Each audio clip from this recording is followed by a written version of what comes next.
байж хайрт бодоогүй. Мөнхийн сарвуудхан хамгаалж энхийн харуулт үрд зогссон Баатарын Суваатрыг үеийн үед мартах учиргүй. Ингээд хөдөлгөөний арга хэмжээг нээж өгөх нэг юм. Улс аймгийн иргэдэд төлөвлөлтийн хурлын дарга Баттул таныг тайзнаа хөдөлгөөн орин дуудаж байна. Бүгдээрээ халуун алташтаар өгдөг авъя. Энд хүрэлцэн ирсэн эрх мөндөд эрдэмтэн судлаачдаа эх орныхоо дархан хилийг сахин хамгаалагч, офицер, ахлагч хэлжтэй. Хүндэт зочид төлөөлөгчдөө та бүхэнд энэ өдрийн мэндийг өргөн дэвшүүлье. Монгол улсын тусгай тогтнол, эх орон чөлөө, ард түмний эв нэгдлийн төлөө амьдрал үйл хэрэг, алдраа авьяа газар хөлж, нийтээр эх оронч бүгд найрамдах Монголд улсын баатар Бэгзэн Геваны мэдлэлсний 100 жилийн ой зориулсан эрдэм шинжилгээний хурлыг нээж өгөх завшаал тохиож бод баяртай байна.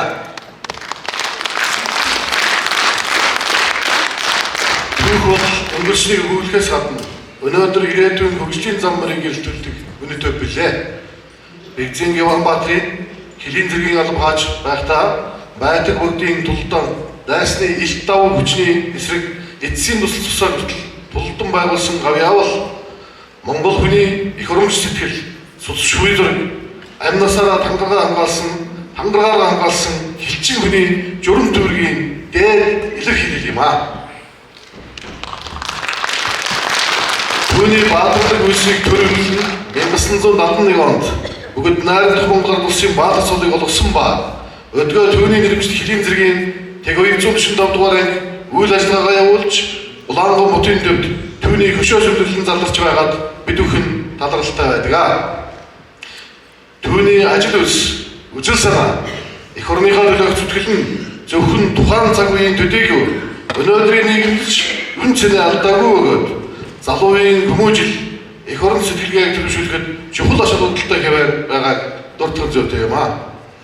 Энэхүү эрдэм шинжилгээний хурлаар үндэсний батлан хамгаалах хил судлалын хүрээлэнгийн эрдэмтэн доктор, профессор, судлаачдын хэлэлцүүлж буй итгэлүүд нь цаашид түүний намтар судалгааны ажлыг үргэлжлүүлэхэд үнэтэй хувь нэмэр оруулна гэдэгт итгэлтэй байна.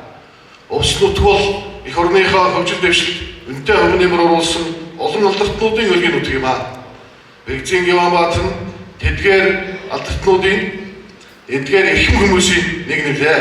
Иймд түүний үйл хэргийг мөгжүүлэх, түүхэн үннийг хойч үедээ өвлүүлэх нь бидний эрхэм өргөмөн гэдгийг онцгойлон хэлэх зүйтэй. Энэхүү хурлыг зохион байгуулахад хүчин зүтгэл гаргаж байгууллага, эрдэмтэн, судлаач, илтгэгчд болон хөрөлдсөн ирсэн нийт зочид төлөөлөгчд талархал илэрхийлж байна.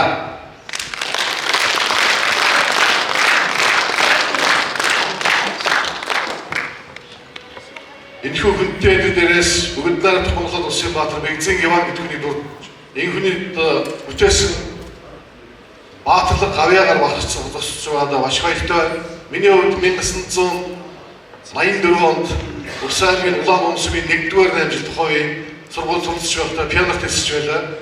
Тэгэхэд манай сургуульд алдрын танхим булан гэж байсан. Энд бол бүгд найрамдах Монгол улсын баатар Бэгзэн Геваны булан байсан юм аа. Энэ буланд би пианор болж тангараг өргөж улаан өмсөж байсан саяхан юм шиг санагдаж байна. Эдгүүгээс 42 жилийн өмнө болсон үйл явдал байна.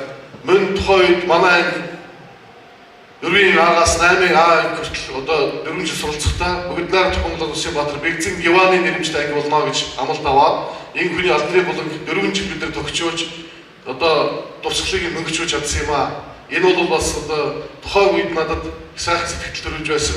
Гэтэл өнөөдөр тухайн үед пианор байсан би өнөөдөр Улс аймгийн нутгийн өрөөд төссөн байгууллагыг толгоолно. Энэ хүний 100 жилийн ой нэрмжт эрдэм шинжилгээний хурлыг нээж байгаа бас нэг тийм өгөгдөл байсан байна гэж ойлгож байгаа. Тийм учраас энэ хүнд улс нутгийнхаа ард түмнийхээ нэрийн өмнөөс энэ хүний төрөл төрөсөд өсөж төрсөн нутгийнханд нь бас баатарлаг хилчдтэй бүгдэнд нь улс аймгийнхаа нийт ард түмний өмнөөс сайн сайхныг хүсэж байна.